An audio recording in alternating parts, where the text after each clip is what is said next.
ডাক্তারবাবু, ভয়ের কিছু নেই তো? ডক্টর, তৃষা এখন কেমন আছে কি বুঝছেন? হ্যাঁ, এমডি ঠিকই আছে, স্ট্রেস থেকে অজ্ঞান হয়ে গেছে। আমি একটা অ্যান্টি অ্যাংজাইটি মেডিসিন লিখে দিচ্ছি, কিছুক্ষণ ঘুমোক।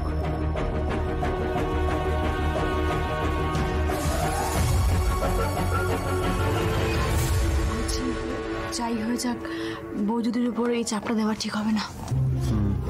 এভাবে অজ্ঞান টজ্ঞান হয়ে গেলে খুব বড় একটা অঘটন ঘটে যাবে। না না না, ওনার সন্তানের খেয়াল আমাদেরই রাখতে হবে। আর সত্যি বলতে আমি চাই না ওনার সন্তানের কোনো ক্ষতি হোক।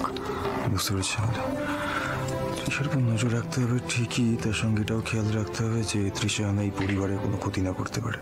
সেটাই, ভালোই ভালো যেন এবার বিয়েটা হয়ে যায়। মহেশ্বর, তুমি দেখো এই বিয়ের মধ্যে যেন আর কোনো বিপদ না আসে।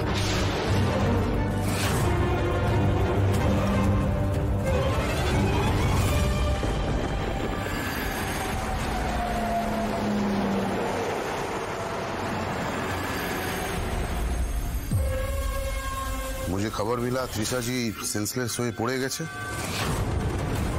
अब हमें हेल्प कौन करेगा? काम कैसे करेंगे? কাজটা তো হতেই হবে আন্না ভাই, আর যা হবে আজকেই হবে। ठीक है, हमें आरो लोग पठाচ্ছি। रघु को भी आज उठाना पड़ेगा।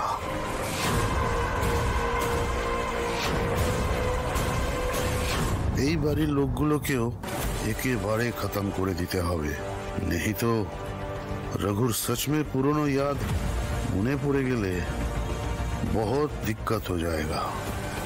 रघु के हमारे काছে ही থাকতে হবে बस।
পছন্দ হয়েছে?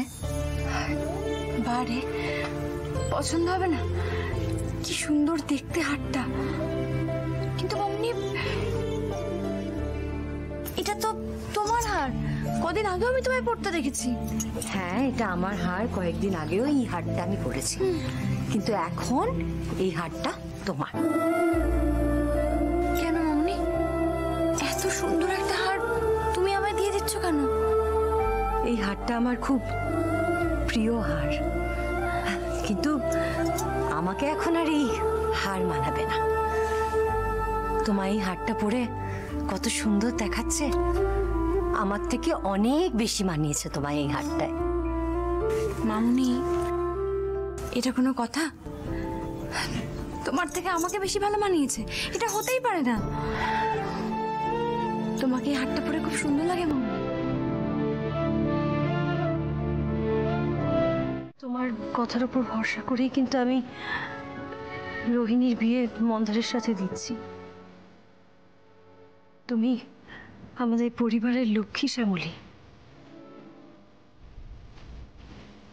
এই গোটা পরিবারকে আগলে রাখার দায়িত্ব কিন্তু তোমার।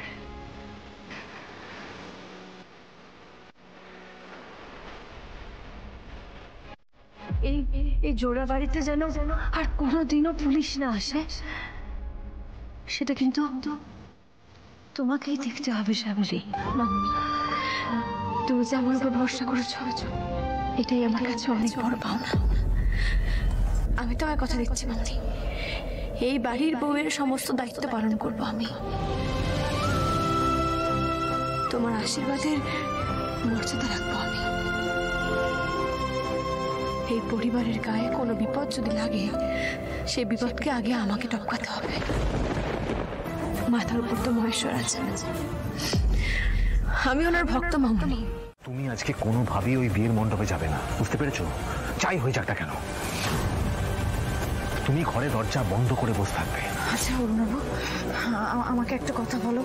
সেটা হচ্ছে যে ওরা জীবিত অবস্থায় তুলে নিয়ে যাবে আর জোড়াবাড়ির সবাইকেও শেষ করে দেবে তো? প্লিজ আমাকে বলো যে আমাকে অনেকে তার শ্যামলীর মুখ আর কোনোদিনও দেখতে হবে না, প্লিজ বলো।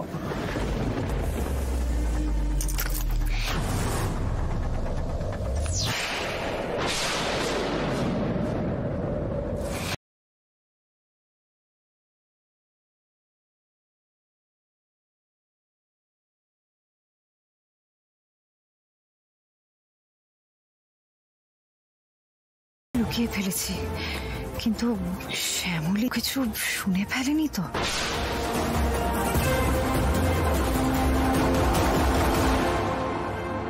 কার সাথে কথা বলছিলেন বৌদিদি?